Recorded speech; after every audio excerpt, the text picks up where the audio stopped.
के ଯାହାଙ୍କର ନିରାଶୀ ନିର୍ମମ ନହେଲେ ପରପିତାଙ୍କ କାମ କରିପାରିବନି। ସ୍ୱାର୍ଥ ସଦୃଶ ହୋଇ ଯାହା କରିବାକୁ ଯିବ ସେଥିରେ ଖଣ୍ଡୁ ରହି କରିବ। ପରେ ଅବଶୋଷ ଆସିବ। ମନେ ମନେ ଭାବିବ ଇଷ୍ଟକର୍ମ କରିବାର ବୋଧହୁଏ ଏ ପ୍ରକାର ଫଳ। ମୁଁ କହୁଛି ଠିକ୍ ମନୋଭାବ ନେଇ ଇଷ୍ଟକର୍ମ କରିଲେ ସେଥିରେ କେବେ ବି ଭଲ ଛଡ଼ା ମନ୍ଦ ହୁଏ ନାହିଁ ଏବଂ ଆପାତତଃ ମନ୍ଦ କିଛି ଘଟିଲେ ହିଁ ସେହି ମନ୍ଦ ବୃହତ୍ତର ଶୁଭ ପରିଣତିର ପଥ ହିଁ ପ୍ରଶସ୍ତ କରେ। ତୁମେ ଯଦି ଦୁଃଖ, କଷ୍ଟ, ଅନାହାର, ଲାଞ୍ଛନା, ଗଞ୍ଜଣା ସବୁଟା ପାଇଁ ପ୍ରସ୍ତୁତ ନ ରୁହ, ତେବେ ତୁମ ଡାକରେ କେହି ସାড়ା ଦେବେନି। ତୁମର ମା, ବାପା, ଆତ୍ମୀୟ ସ୍ୱଜନ ସେମାନେ ହୁଏତ ଦୁଃଖ ଦାରିଦ୍ର୍ୟରେ ନିଷ୍ପେଷିତ ହୋଇଯିବେ। ତୁମେ ସେ ଦିଗରେ ଭ୍ରୂକ୍ଷେପ ନ କରି ତୁମକୁ ତୁମର ଉଦ୍ଦେଶ୍ୟ ନେଇ ଚାଲିବାକୁ ହେବ।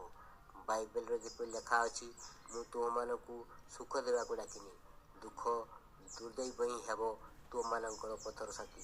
ଖାଇବାକୁ ପାଇବନି, ତୃଷ୍ଣାରେ ଛାତି ଫାଟିଯିବ, ଗ୍ଲାସେ ପାଣି ବି ହୁଏତ କେହି ଦେବେନି। ପଥେ ପଥେ ବିଘ୍ନ ହୁଏତ ତୁମକୁ ନିକାଶ କରିବାକୁ ଚାହିଁବ, ତଥାପି ତୁମକୁ ଚାଲିବାକୁ ହେବ। ଏ ପ୍ରକାର ରାଜି ଯଦି ଥାଅ, ତେବେ ଆସ ଆଉ ତୁମ ଭଳି ଆହୁରି ବି ଜୁଟାଇ ସେମାନଙ୍କୁ ବି ଏହି ଭାବେ ମତେ ତୁଳ। ସମସ୍ତେ ମିଶି ଗୋଟିଏ ଆତ୍ମା କରି ନେଇ ଏହିଭଳି ଭାବରେ କାମ ଆରମ୍ଭ କରିଦିଅ। ଦେଖିବ ସାରା ଦେଶ ଓଲଟପାଲଟ ହୋଇଯିବ।